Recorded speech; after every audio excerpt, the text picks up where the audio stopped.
fin a la nueva ofensiva militar y no levanta las restricciones a la ayuda humanitaria, tomaremos otras medidas concretas en respuesta, señalaron estas tres naciones en un documento. Ya está con nosotros nuestro invitado de esta hora, Carlos Hijón. Él es analista político, también el director del medio digital La República. Carlos, hola. Qué gusto estar con usted. Bueno, si me pongo a decir todo lo que usted ha sido, ya llegamos a las 10 de la mañana. Qué gusto tenerlo aquí en cabina, ¿no? Con una trayectoria muy importante. Bienvenido. Gracias. Carlos, cuéntenos, estamos aquí para comentar sobre el archivo del caso Flopec y cómo este archivo en teoría dio base a un juicio político que conllevó también a una muerte cruzada. ¿Cuál es su visión?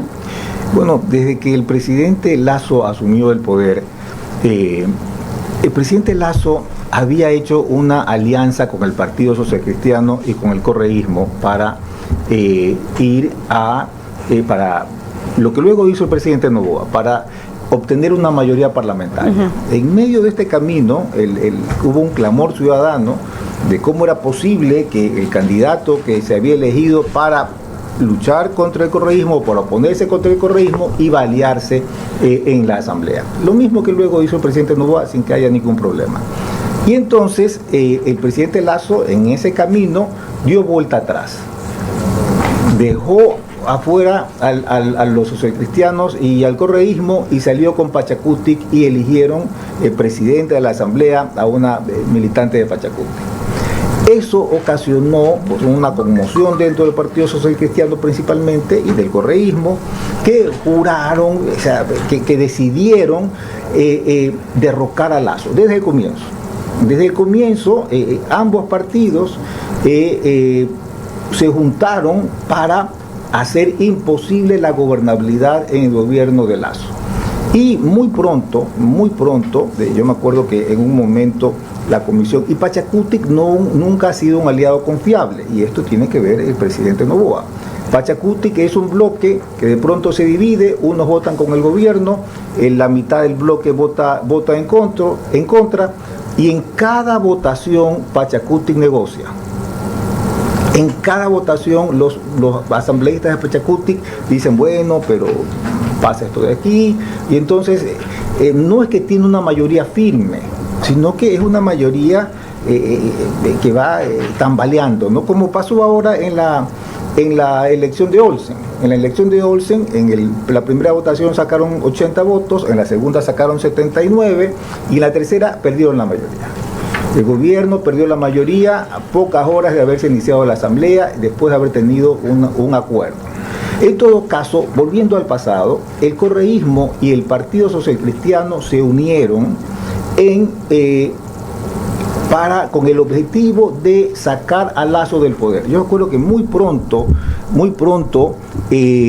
una comisión parlamentaria, que no era la comisión de fiscalización, era una comisión cualquiera, una comisión ad hoc, ¿no? Decidió que había que destituir al presidente de la República porque decían que había provocado una honda conmoción social. Yo recuerdo que eso fue un miércoles en la tarde, esa comisión declaró que había una honda conmoción social, el país estaba en total calma, no pasaba absolutamente nada, pero el día viernes en la tarde, en la penitenciaría del Litoral empezaron unos disparos.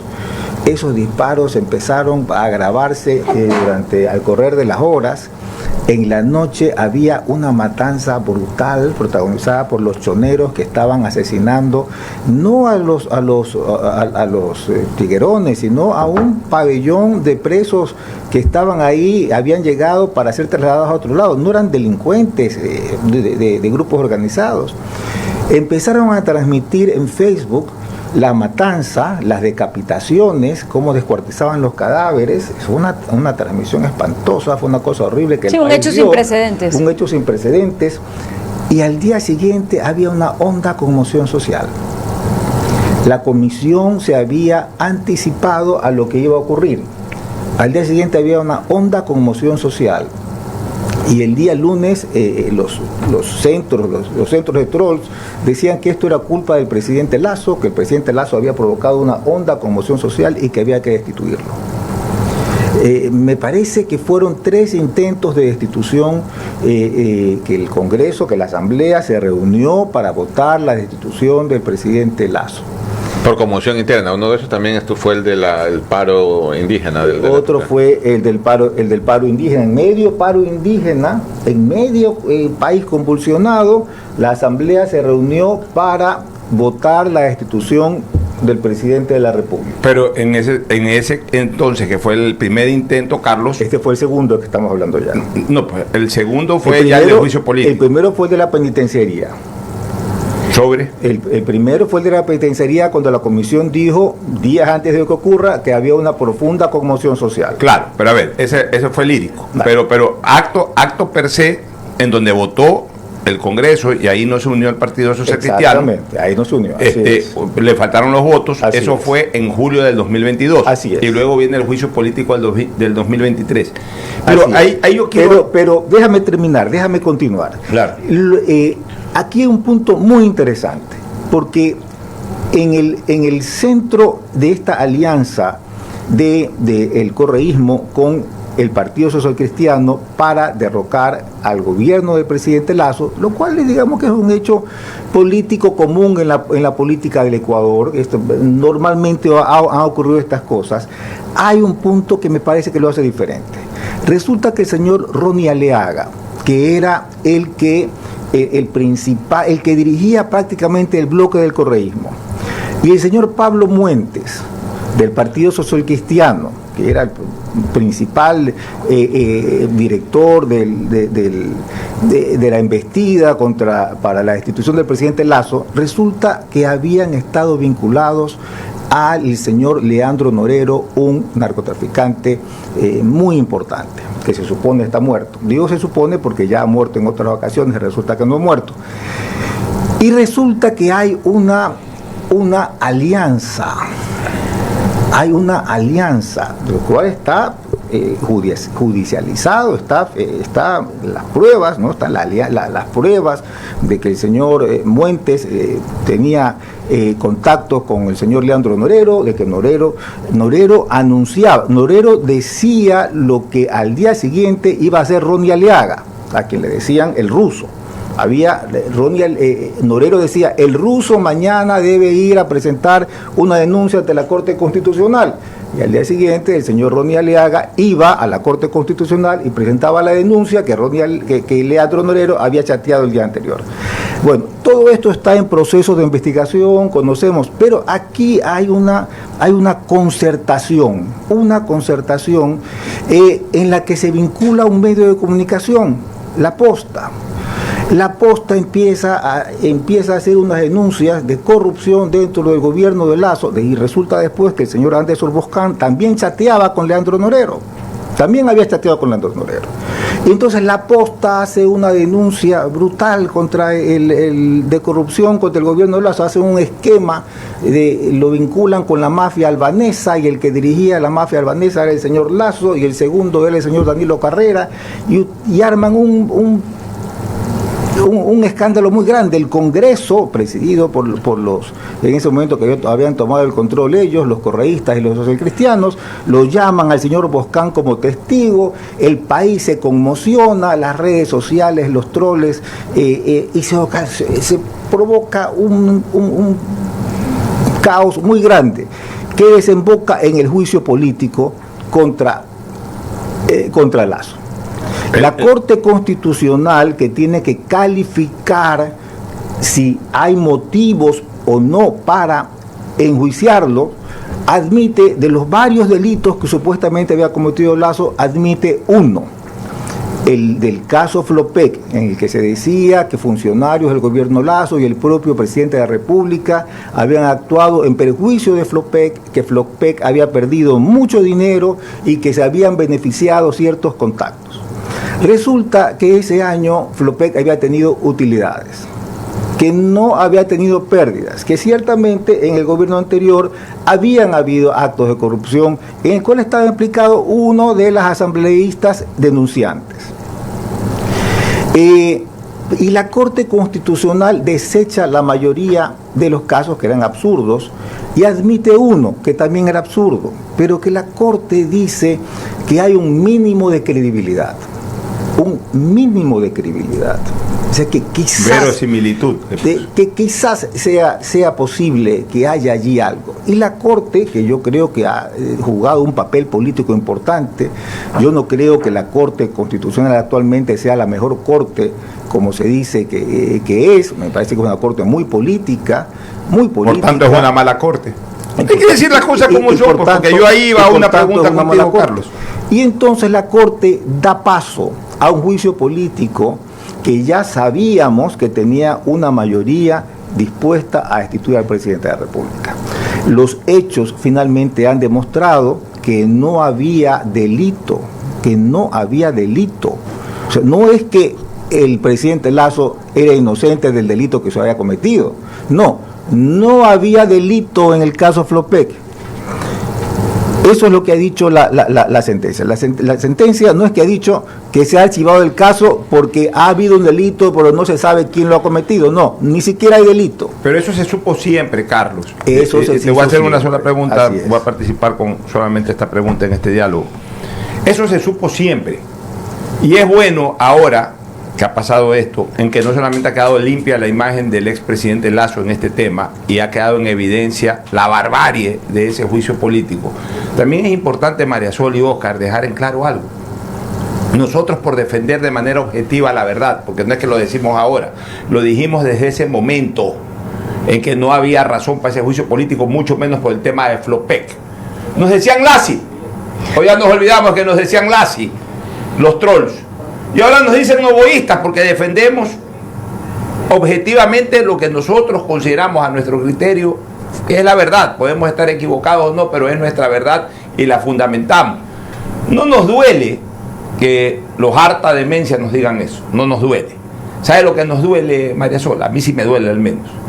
Que gente de criterio se deje llevar por ese tipo de cosas, incluso entren en tela de duda sobre nuestra objetividad y sobre nuestra transparencia en los criterios, porque sí he escuchado a algunos amigos, sí, pero es que ustedes que defendían mucho a Lasso en este tema, o defienden por acá. No, lo hacemos pensando en lo que creemos es lo mejor para el país y podemos estar acertados o no, pero creo que de oponernos a harta demencia no estamos equivocados. Ahora, sobre el tema Carlos, la vergüenza de ese juicio político radica más que nada en la Corte Constitucional, porque la Corte Constitucional actúa antijurídicamente, porque hay una de las pocas luces en esa Corte Constitucional que es todavía la doctora Teresa Núquez hizo un informe rechazando ese juicio y se lo viraron en 24 horas, le votaron en contra y convocaron a un nuevo juez ponente para que venga con el informe que quería la mayoría, y la mayoría dio el aval a ese juicio político.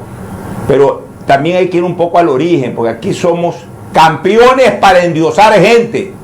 Y también te incluyo a ti, Carlitos, con todo respeto y cariño. Tú sabes que nos conocemos 40 años y nos respetamos y nos queremos. También te tengo que señalar a ti. Hicieron del señor Julio César Trujillo un dios. Era un buen hombre, era un buen político, pero un hombre extremadamente dogmático y de izquierda. Y esa Corte Constitucional es el reflejo de lo que era Julio César Trujillo. Esa es la verdad. Yo creo que estás equivocado. No, bueno, está bien. Yo creo que estás equivocado. Yo sostengo eso. Esa es tu posición. Yo creo que el doctor Trujillo ha sido uno de los políticos más decentes que ha habido en las últimas décadas en el Ecuador. Un hombre honrado, un hombre que tenía sus posiciones, sus creencias y que no trataba de imponérselas a los demás. En la Corte Constitucional que no trataba de imponerse a los demás. Él no formó la Corte Constitucional. Pero volviendo al hecho, la Corte Constitucional no fue la única culpable de lo que pasó. Hubo varios actores. Hubo diversos actores. Primero los protagonistas. Los protagonistas fueron el correísmo y el Partido Social Cristiano. Eso es importante. La prensa venía de una situación que había sido dominada por el gobierno de Correa, que había sido silenciada por el gobierno de Correa, que tenía miedo del gobierno, y de pronto se encuentra con un gobierno que no quería meter preso a nadie, que si tú opinabas algo no te pasaba nada. Y entonces la prensa creyó que tenía que demostrar que era muy valiente y que no tenía, y que tenía que ser crítica al gobierno porque ellos eran periodistas valientes e importantes y que no le tenían miedo al poder. Claro, pues ya no había que tenerle miedo al poder. Y entonces la prensa dio paso a una serie de cosas y parte de la prensa, me estoy refiriendo a La Posta específicamente, tomaron una posición con unos vínculos que están comprobados. El señor Boscán chateaba todos los días con Leandro Norero. A ver, Carlos, perdón, pero es que regresemos a su historia porque me parece interesante, ¿no? Entonces, lo que usted nos está diciendo, desde que el Ecuador es Ecuador, desde la época de Juan José Flores, ni bien se posesiona un presidente, hay la intención de destituirlo. Así es. Pero lo que fue nuevo en el gobierno de Lasso, nos cuenta usted, es que había una suerte de contubernio entre la política, tal vez un sector muy específico de la prensa y el narcotráfico. Eso es nuevo. Pero la pregunta que nos hacemos es, ¿en qué momento entra la Corte Constitucional? Porque la destitución se da por la autorización que hace la Corte Constitucional a un juicio político por este caso de Flopec. Entonces, la destitución se da porque dos partidos políticos se inventan un caso que no existe. No, pero a ver, ya se lo habían inventado con lo de conmoción interna. O sea, la parte clave es cuando la Corte Constitucional permite. No existe, cogen a un medio de comunicación para que sea al parlante de estas cosas. Y al final había la Corte Constitucional la que tenía que dar paso o no. Yo creo que aquí fallan todos. Uno no puede decir que falla la Corte Constitucional y que es la principal culpable de lo que pasó. Porque nosotros tenemos que pedir responsabilidad a los partidos políticos. Y yo a eso voy, Carlos. Para dar contexto a nuestra audiencia, lo que estamos conversando es que la jueza nacional Daniela Camacho ordenó el archivo del caso Flopec, que investigaba presuntos actos de corrupción en la estatal Flota Petrolera Ecuatoriana, tras concluir, y esto es importante, que no se configuró delito alguno y que la actuación del expresidente Guillermo Lasso fue legal al decretar la muerte cruzada en 2023. Es decir, se creó todo este relato, como usted bien lo describe, para lograr un fin político, y es ejercer tal nivel de presión y tal nivel de bloqueo que el expresidente Guillermo Lasso se ve en la necesidad de llamar a la muerte cruzada y borra y va de nuevo. Quizá habían intereses que conflictuaban ahí, quizás ni siquiera se esperaban la muerte cruzada en el momento, porque recordemos que la muerte cruzada fue declarada un poco antes de las 7 de la mañana, y el país se despertó ante esta importante noticia. Pero a mí me importa el tema de los responsables, porque no solo que se forzó a un gobierno y a un país entero a un reseteo producto de una intención, de una agenda política específica, con alianzas vergonzosas y bastante temerosas también, sino que muchas de esas asambleístas hoy continúan en la asamblea y no tienen ningún tipo de vergüenza con respecto de lo que pasó. Yo recuerdo que cuando la comisión pasó al voto para calificar el juicio político, la comisión ni siquiera tenía el informe que debía tener para que eso sea calificado y pueda ir a votación. Es decir, se atropellaron procesos, se atropellaron un sinfín de reglas. Y hoy por hoy, inclusive Viviana Veloz fue presidenta de la Asamblea por X cantidad de meses. ¿Qué dice eso del país? Y bueno, yo creo que cuando digo que todos cometieron errores, quiero incluir también al gobierno de Lasso. El gobierno de Lasso pudo haber convocado a muerte cruzada mucho antes. El gobierno de Lasso pudo haber convocado en marzo de ese año la muerte cruzada, cuando las condiciones todavía eran distintas. Pero el gobierno de Lasso no tomó la decisión en el momento oportuno, dudó demasiado y llegó a tomar la decisión que debe haber tomado en marzo, mucho tiempo después, cuando ya estaban a punto de votar y ya cuando la Corte Constitucional se había pronunciado. Entonces yo creo... Pero una cosa es equivocarse en el timing político y otra cosa es atropellar procesos y romper la ley. Sí, pero aquí asumamos las responsabilidades de cada cual. Asumamos la responsabilidad de cada cual. La Corte Constitucional cometió un gravísimo error. Yo creo que la Corte es muy política, la Corte actúa con criterio político.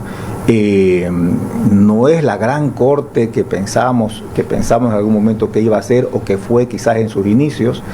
Yo creo que que la responsabilidad fundamental recae en los partidos que se inventaron esto para derrocar al gobierno. Esos son los principales responsables. Y vea usted cómo es la vida. Al final del día, Al final del día, el señor Ronnie Aliaga está prófugo, el que iniciaba el proceso está prófugo, el señor Pablo Muentes está en la cárcel. En este momento el correísmo y el Partido Social Cristiano han quedado reducidos a su mínima expresión. O sea, tanto el correísmo como el Partido Social Cristiano no tienen ningún poder actualmente, no tienen absolutamente ningún poder, y salió de pronto un actor nuevo, un actor inesperado, el presidente Noboa, que ganó las elecciones, que fue reelegido contra todo pronóstico, y que la semana pasada ha ganado las elecciones de una manera bastante interesante. Ha ganado las elecciones legislativas, dejando fuera al Partido Social Cristiano. El Partido Social Cristiano, con 4 votos que tenía, pensaba que podía ser el fiel de la balanza, que eran los 4 votos que Noboa iba a necesitar para tener mayoría parlamentaria, y que con los 4 votos iba a tener un gran poder, como estaba acostumbrado a tenerlo antes. Y de pronto, de una manera insólita, porque Noboa aceptó sus votos para que le elijan a Olsen. Aceptó sus votos para que elijan a Olson, y de pronto lo traicionó, de pronto se le viró y lo dejó fuera. Hay una frase que creo, me puedo estar equivocando, pero creo que es Maquiavelo quien la dice, que no es correcto que un príncipe gane una guerra con el ejército de otro, porque cuando se gana la guerra con el ejército de otro, queda rehén de ese ejército. Probablemente el presidente Noboa pensaba lo mismo, o ha leído Maquiavelo, y se dio cuenta que no podía contar con los votos del Partido Social Cristiano, so pena de quedarse rehén del Partido Social Cristiano. Y en un acto sorprendente, que no lo esperábamos, lo dejó afuera, y en este momento ha ganado las elecciones legislativas con una mayoría bastante precaria, pero la ha ganado. Muchas gracias, Carlos Gijón, por estar con nosotros esta mañana. 9:40.